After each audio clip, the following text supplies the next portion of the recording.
হরে কৃষ্ণ, রাধে রাধে।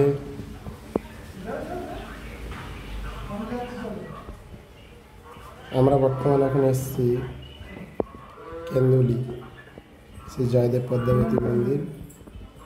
দর্শন করছেন আপনারা রাধা গোবিন্দ।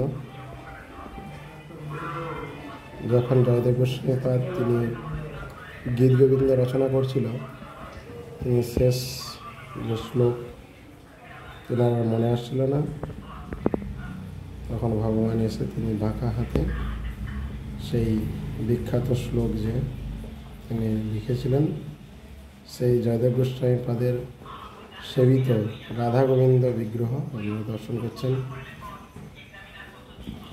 এদিকে রয়েছে এই জয়দেব গোস্বামীপাদ